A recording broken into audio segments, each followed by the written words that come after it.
Adiala jail में PTI के vice chairman Shah Mahmood Qureshi से अहले खाना की मुलाकात कराई गई।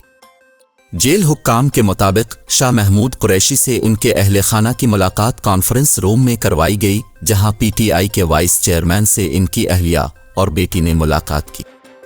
जेल हुक्काम का कहना है कि शाह महमूद कुरैशी की अहले खाना से मुलाकात में वकला भी मौजूद थे। वाज़ेह रहे कि चेयरमैन पीटीआई इमरान खान और शाह महमूद कुरैशी साइफर केस में अडयाला जेल में कैद हैं, जबकि इस केस में दोनों पर फर्द जुर्म आयद हो चुकी है।